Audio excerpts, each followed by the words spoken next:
चलिए आज एक ऐसी कहानी की दुनिया में चलते हैं जो है तो सदियों पुरानी पर आज भी उतनी ही सच्ची लगती है। ये कहानी है ईमानदारी की, लालच की और एक ऐसे इम्तिहान की जो ये तय करता है कि आखिर में इंसानियत जीतती है या हार जाती है। जरा सोचिए, एक घना जंगल।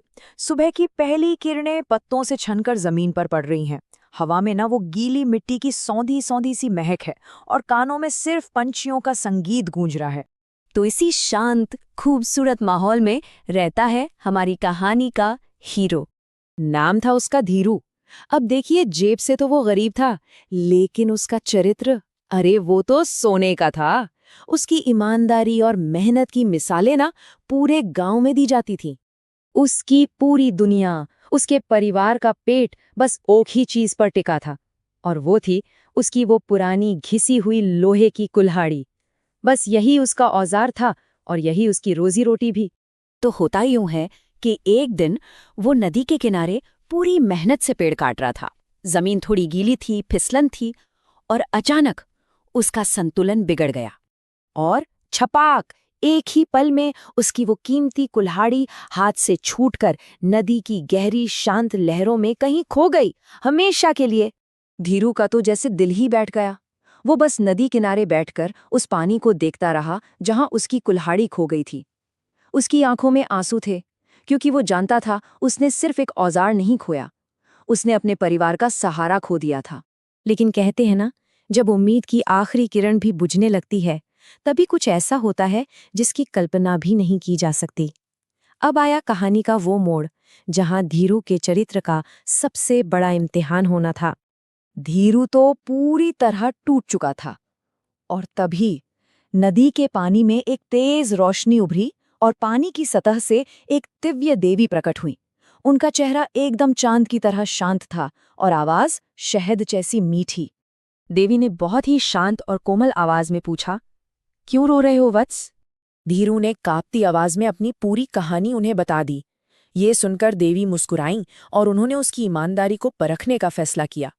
और अब शुरू होने वाली थी 3 परीक्षाओं की घड़ी। तो सबसे पहले देवी ने पानी से निकाली एक चमचमाती सोने की कुल्हाड़ी। अब ऐसी चीज देखकर तो किसी का भी मन ललचा जाए, है ना? लेकिन धीरू, उसने बिना एक पल सोचे कहा, नहीं देवी, यह मेरी नहीं है। फिर देवी ने चांदी की कुल्हाड़ी निकाली, पर धीरू का जवाब अब भी वही था। और आखिर में देवी ने पानी से निकाली वही पुरानी कुल्हाड़ी, वही जिसका हैंडल टूटा हुआ था और धार भी पूरी तरह घिस चुकी थी।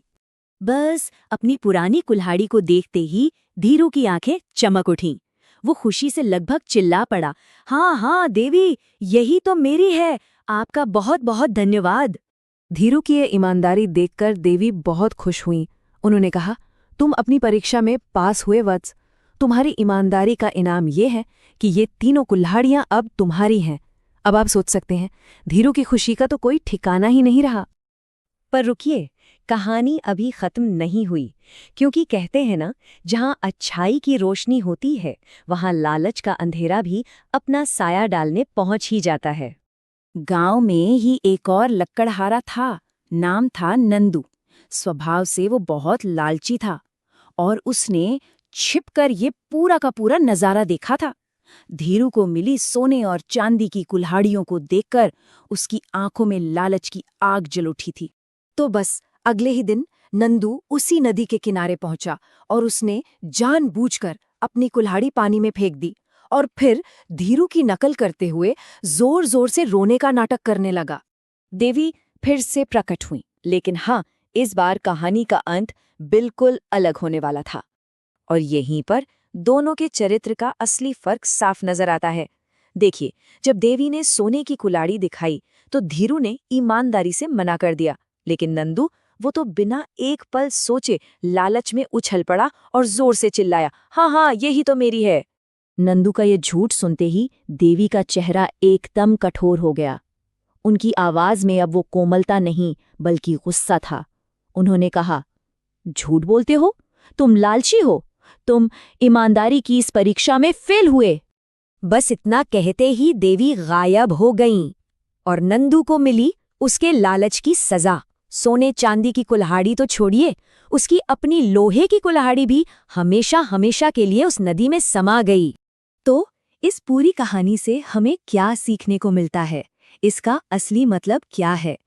धीरू ने ये साबित कर दिया कि ईमानदारी से बड़ी कोई दौलत नहीं होती।